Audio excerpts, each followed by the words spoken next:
as it comes through Columbus. So it's mainly this band here that we're most concerned about. And you can see the tornado watch, which goes until 7. It originally included Albany. This part was cut out just a little while ago as this line, this outer band, continues toward the north.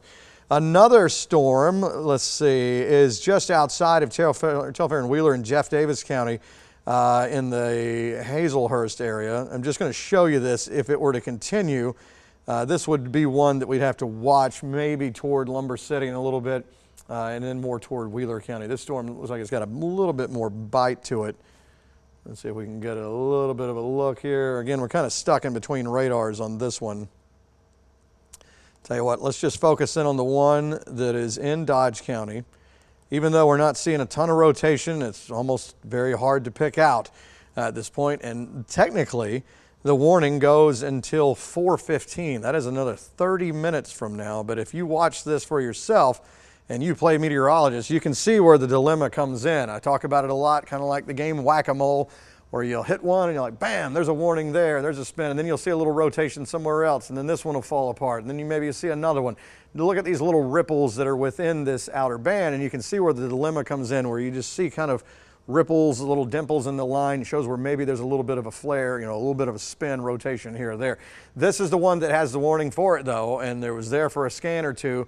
Very broad now, but also we are into an area, as I call it, kind of a no man's land as far as the radar. Not technically it was zero visibility there, but the farther away you get away from the radar, sometimes a little more difficult to see. It was definitely more difficult to see with this one that was in Crisp County that was rolling north. So if this thing were to become more of a tornado on the ground, we would look for red and green, bright colors right next to each other, where we could see a focal point, a focused rotation that is more on the ground. So let's see if we have any debris signature. I was looking at that with that last storm that was in Crisp and Dooley earlier. And so far, not seeing much of anything. You would look for some bright colors. This is not enough to really show me anything. If you're looking for a debris ball, meaning that it would pick up stuff, limbs, roof shingles, things like that, loft it in the atmosphere, and then the radar beams would bounce off of that, and that's how we could tell there's something there. Jordan, yes, sir. Yeah, and just speaking of debris signatures, we just got a local storm report. So this is going back to that tornado warning that was back in Crisp County. So in Crisp County, trees down in a wooded area along Old Pena? I think Pena Road, yeah. Just east of Pena. Nearest cross street is Old Pena Road and Pena Road North. So there you go. That's the only storm report we're seeing, or the third storm report we have seen there in Crisp County. None yet in Dodge County in that Eastman area. But back to you, Ben. Okay, all right, thanks, Jordan. Yeah, by the way, if you have photos or information about damage, photos, videos, whatever, you can text them to 752-1309. Obviously, that is if it is safe to do so. We always talk about if you have power lines down on the ground, things like that. Do not try to get out and take pictures and stuff of that. You have no idea if those lines are still hot, meaning live, meaning electrical current still going through there. So that's the number. Here's a look at Dodge County again on the radar, and what we are seeing is just blobs. I know that sounds very unscientific, but when you have outer bands like this, very akin to a tropical wave, you're going to see a lot of changes from scan to scan, and most of the time it's best to look at it moving. As I have it on a loop here. And so follow these little green blips and notice how they have a little counterclockwise spin to them.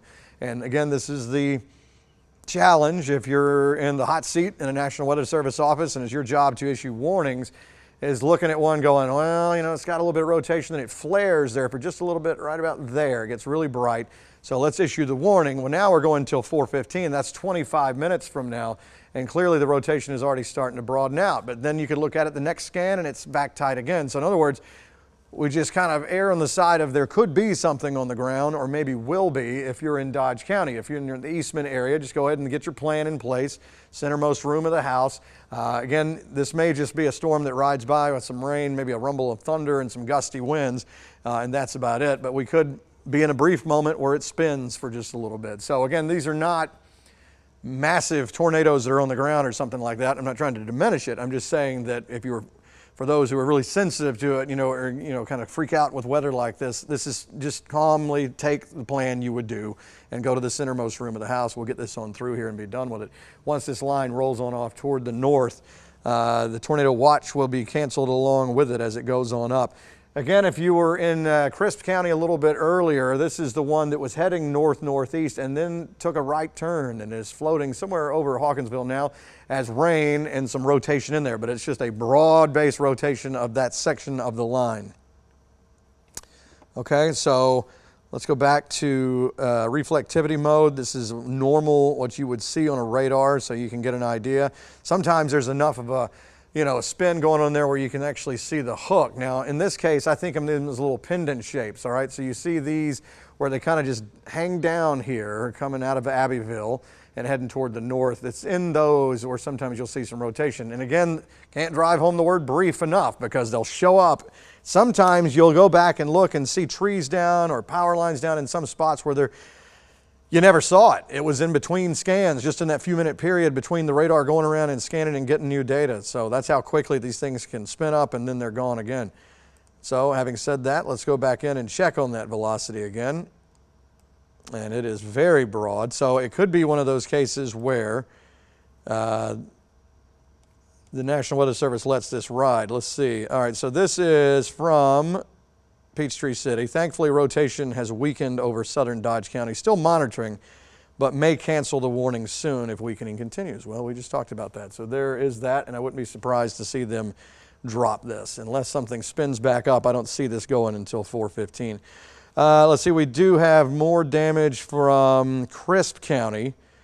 This is going to be multiple trees down with a car in a ditch, 900 block of Cemetery Road between Old Tremont Road and Duro Road North, if you're familiar with that area in Crisp County. All of this is started just outside of Cordele to the east and then rolled toward the north and eventually into Pulaski where it has lost its thump.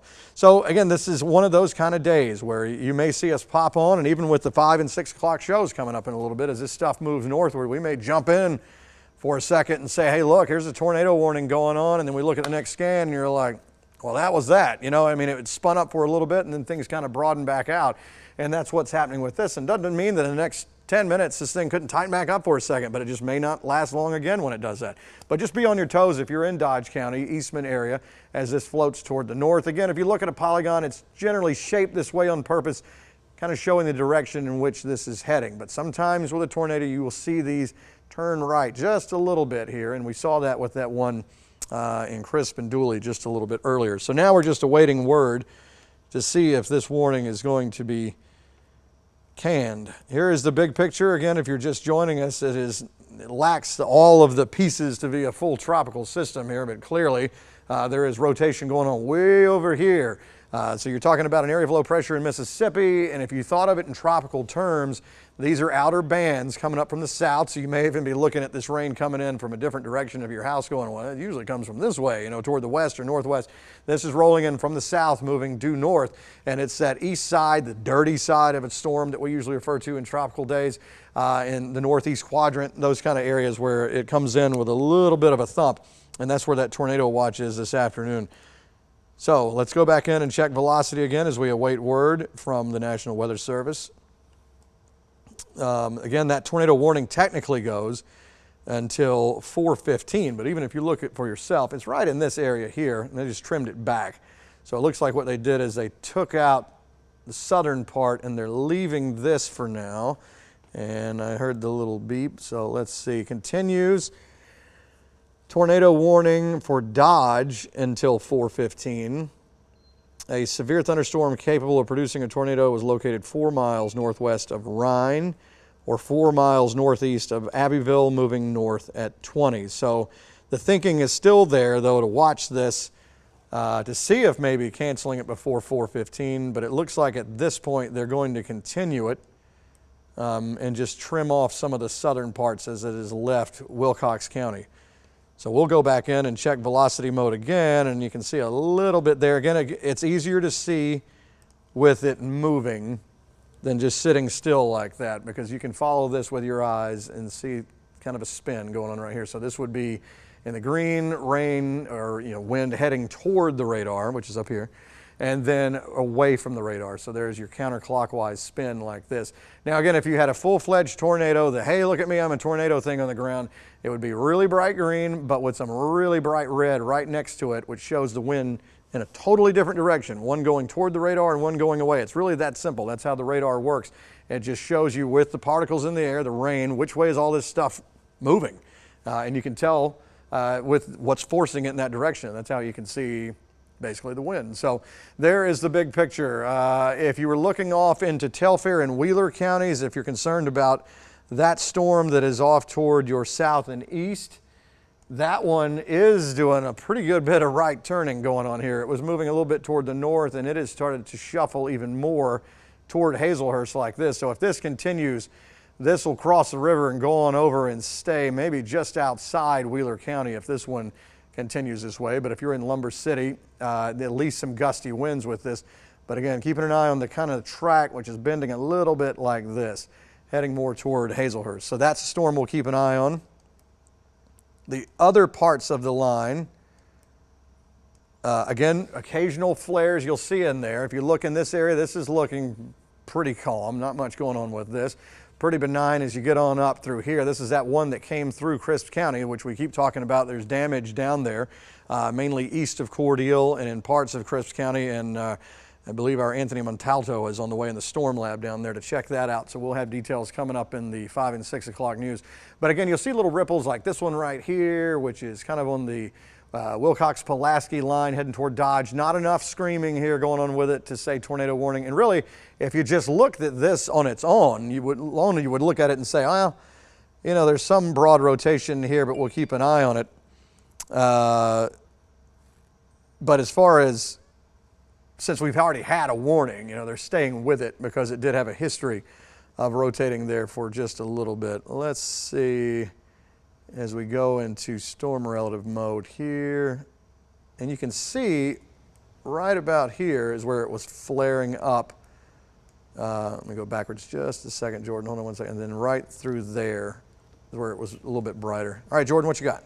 We just heard in from the newsroom. We are not hearing any reports of storm damages in Dodge County so far. That's according to EMA Director Chief James Wilkinson. So if you're worried about any damage right now in Dodge County, as of right now, we're not seeing it. I know me and Ben were kind of watching that area rotation, still kind of broadening out, but we'll continue to monitor that as we head over the next few minutes. Well, that's good news. All right, so far Dodge County with nothing. And again, this is one of those days where you may get no damage out of these if they show up on the radar. Like in this case, this is radar indicated, so this is one that we're just picking up with the radar. We've had no damage reports. Now, the difference in that one and what came through Crisp County outside of Cordele earlier is it started as a confirmed tornado because visibly damage seen on the ground there. So there's the difference. This one is more Doppler indicated with no damage reported. So let's go back into velocity mode. And again, you can still see a little bit of something there. If it stays on that track, again, it would put it just outside of Eastman on the west side of town if you're more this way, which earlier I tracked it was like Dodge County High School, places like that. So let's see what time, well, let's see, we're not talking about a school issue here, 4 o'clock. So if you know anybody in this area though, let's say extracurricular activities, sports, things like that going on at Dodge County High School, just in case this thing were still spinning as it comes through there. Let's even track up that way. It eventually, if it follows this polygon, again, would come right across 341 like this, and here's Eastman. Let's go down to where it actually is, and I say it, meaning possibly something on the ground, but not guaranteed. It's just Doppler indicated at this point. So you're seeing 230, 87 right through here. This is where those come together. So again, moving pretty much due north. It looks like they yep. just updated the SPC outlook. So okay. We were under a level 3 for our southern counties, and now we're completely under level 2 for our southern counties. You can see that right here. Anywhere north and east of Macon, Forsyth, Dublin, Vidalia area, you guys are still in the level 1, but nobody is under that level 3 zone anymore, just that level 2. So it looks like the National Weather Service is starting to see some weakening within the entire system, especially as it heads towards the northeast. Good stuff, Jordan. Yeah, it's a good catch because we started at a level 1 all week. We've been looking ahead for a low end level 1 today. And then we got bumped up to a 2, and then not long after that, our southern counties got lumped into a level 3, which is not too common for us, but occasionally it happens. So now we're down to a 2, as we mentioned, and we can still look at velocity mode, and this is the main thing we're looking at. Again, I don't have it on a normal radar shot with reflectivity as you're used to seeing, because we're looking for rotation and spin, but we can actually overlay this. And again, it doesn't stay exactly with this. All right, so it wants to be on reflectivity in order to do this trick, and that would be here. All right, so if you follow that, you can see the level 1 and the level 2. So as it goes farther north, it's getting into a less conducive environment for severe stuff. Yes, Jordan? It looks like they just canceled that warning for Dodge County. I do believe you're right, and this time the polygon actually fell off, which is good. We had a problem with that earlier, waiting for that polygon to go. So, yeah, that thing has torn apart. So if you're in Dodge County, guard down. Looks like this thing has fallen apart a pretty good bit, and give it a few more minutes, it'll be on past. The meteor part, as far as rain is concerned, is right on the Pulaski-Dodge line, but this is really weakening as it heads toward Eastman here. So that's good news. We are keeping an eye on that one that is knocking on the door in Hazelhurst here. Again, that is just outside of Telfair and Wheeler counties, and it's got a little bit of a northeast component. If it heads like this, it's going to be a Hazelhurst storm, but just outside of Wheeler. But if you're in southern, southeastern Wheeler County, keep an eye on it. We'll keep an eye on it. If we need to jump back on, we will. So we'll continue to obviously collect all the info out of Crisp County with the damage reported there, and there have been numerous reports there. Trees and power lines down, and our crews are on the way. And if we need to cut back in, we will. Otherwise, fingers crossed, we'll make it to the 5 o'clock show coming up in a little bit, and we'll have more information for you. Stick around for that.